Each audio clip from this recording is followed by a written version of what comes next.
Hello everybody and welcome to another Scuffed Radio video. Today I'm going to be doing a little short kind of thing talking about what it's like having antennas that are above the 13.5 foot legal height limit on top of an already somewhat tall SUV. So I run two antennas that are really big. I run a 102-inch whip for the CB, which is on a like a 4-inch spring, and then the mount is another 2 inches up from that. So we're close to almost 108-inch height off of that. And then I'm also running a Diamond NR22L, which is around 7 feet tall, I believe, and that's sitting on top of a 6 foot tall vehicle. The Chevy Suburban at stock ride height, which is what mine is right at about 6 foot. So we are over the 13.5 foot legal limit. Now, I used to run a Hustler CG144 and a Predator Competition Plus Bad to the Bone, and both of those antennas were pretty tall, but they were definitely shorter than the legal height limit. So I was right at 13.5 foot for the Hustler CG144, and I was way below the legal height limit with the Predator. So I've since swapped out to the bigger antennas, and I can tell you right now that I do hit things a good amount. So the most frequent things that I hit are trees. A lot of the times on public roadways, if you're on a back road, something that is not on a main, major 2-lane road, you will end up with trees. Like I'm going under trees right now, and I'm not hitting them. And as you may know, when wind hits an antenna, it bends the antenna back. I may hit this one up here. Nope, didn't hit that one either. Here's the thing. When you're on a slow rural road, you tend to hit a lot more things because, number one, the antenna's not leaning back far enough because of the wind, and number two, they often don't trim the branches. So they're only required to trim branches that are below 13.5 feet.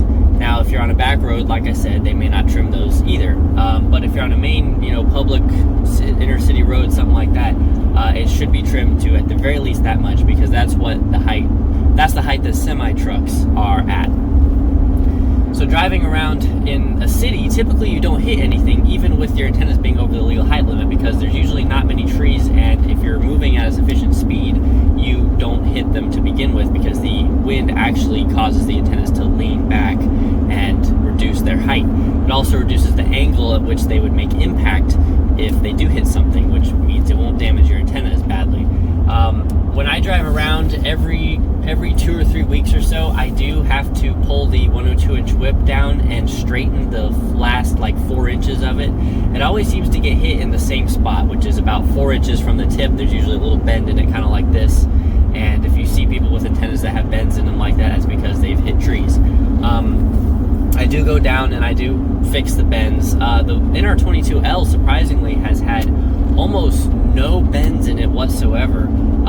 I did hit a power line at one point that had come down because of a storm, and it was not energized, obviously, and it hit the antenna right above the coil, and I do believe it caused some kind of warping in the coil, but it did not cause any kinks, so you can't really tell, which is pretty nice. But overall, driving around the city, I've driven through Atlanta, I've driven through Huntsville, I've driven through a lot of different places with this setup, and I have yet to really find major problems with it. If I come to a really low overpass, I just slow down enough to where I can, impact the overpass without destroying them.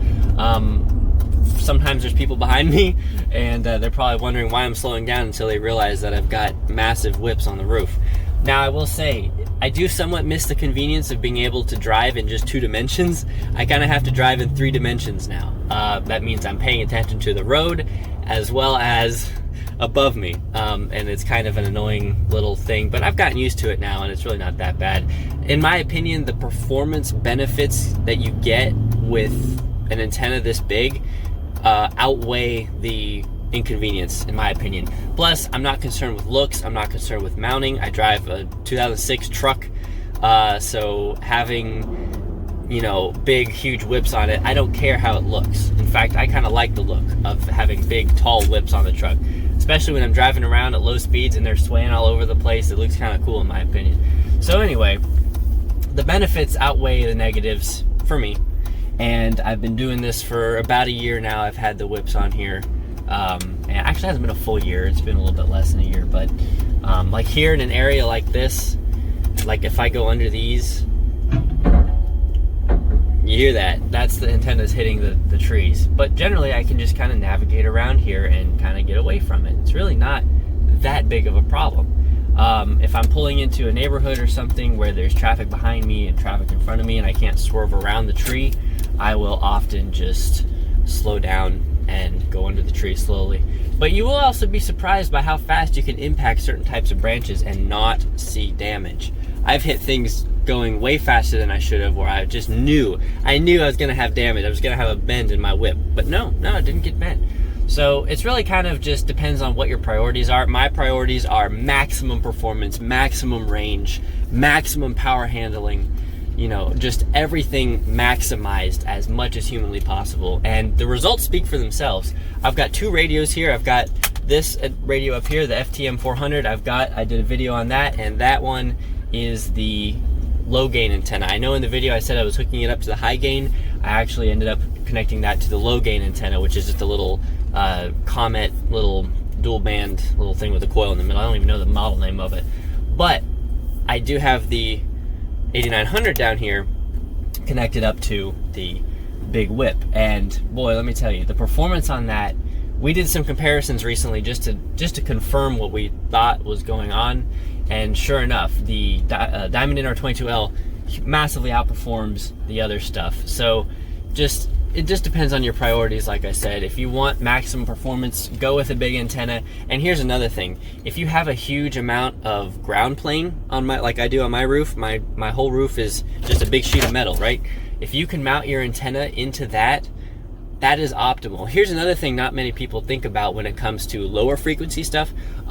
If you're at VHF and above, the ground plane on the roof of your truck can actually serve as a decent enough counterpoise, because there's enough surface area there to where the signal actually radiates off that plane, and it actually acts like you would see, when you buy a collinear antenna from Comet or something, how they have those radials that come off the bottom. Those are the ground plane, and you need that to have a well-functioning antenna. And here's the thing: at VHF and above, the roof on an SUV of this size will easily act as a ground plane.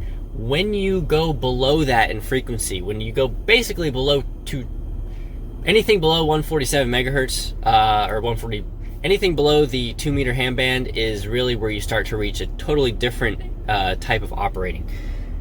A 102-inch whip, yes, the ground plane on the roof does help, but mainly what's going on is your second half of your antenna, the negative or the ground or the counterpoise, whatever you want to call it, is capacitively coupled to the earth, the ground under the vehicle, which is why having as much metal under the antenna as possible is best. You see people where they have their antenna side mounted on the side of their vehicle with a ball mount or a bumper mount.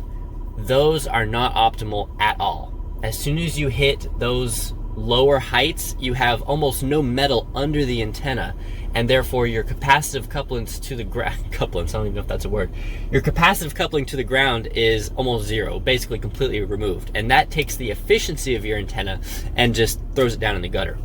When you have the antenna mounted on the ground plane at the top of the vehicle where you have the most metal under the antenna, that's when you're going to see the best possible performance off of anything below 2 meters. Once you're on 2 meters and above, the ground plane just kind of acts as the ground plane of the antenna, and it doesn't matter whether you have it lower or higher. Now, that being said, having it higher is still always better. There's less obstructions, there's less SWR issues with having body panels near it. I'll show a picture here if I can find it of a setup I saw recently of someone who had their dual band antenna mounted literally maybe 2 feet off the ground right next to a body pillar on their Tacoma, or no, it wasn't even a Tacoma, it was a Toyota SUV. That is the worst thing you can possibly do for signal. Having it lip mounted up on the hood, that's not so bad. You have more space away from the antenna for the signal to radiate before it hits another metal object and causes SWR issues, but you're still not on the highest point. If you want something that's going to be rock solid and perform like nothing else, it needs to be on the roof, preferably towards the center. Now, you can see what I prioritized. I prioritized 2 meter VHF monoband. That's what's in the very center of my roof with the best mounting, with the best grounding, with the best antenna is in the center of the roof. Now, if I wanted 11 meters to be my bread and butter, I would have put the 11 meter whip in the middle. But no, put whatever you want to perform the absolute best in the very center at the highest point with the best grounding you can come by. If you have anything less than that, you are going to just be dealing with something that on paper and in practice during average use may appear to be functioning well, but when it comes to just raw performance, you're going to be in the negatives. Anything that's not optimally set up is not going to work as well. I know I'm going off on a bit of a tangent here, but I just wanted to put that out there because not enough people seem to pay attention to that. But my bread and butter is just doing everything to the absolute max that you possibly can, so that's why I just wanted to get that portion out there. But anyhow, driving around with antennas that are above the legal limit is not as bad as it may sound. Yes, you do impact things. The things that I've impacted so far have been traffic lights, power lines, and trees and overpasses. That's the only thing I've really hit. And in every one of those scenarios, I was able to slow down ahead of time and make sure I was okay. If I'm going about 40-ish miles an hour, both the Diamond and the 102-inch whip will lean back enough to where they don't hit most things that are over the 13.5 limit. Once you're going about 45 to 40 miles an hour, anything that's 13.5 feet or lower, generally you don't hit right around there. That's not to say you can't, but it does help having speed. So anyways, that's kind of going to wrap up this video. Just wanted to make this little thing here and give some information on what it's actually like with this setup, driving around, practical use, day-to-day, daily driving, that kind of thing. Hope this video was entertaining and kind of gave you some insight if you're thinking about doing the same thing. This is Scuffed Radio. Thanks for watching.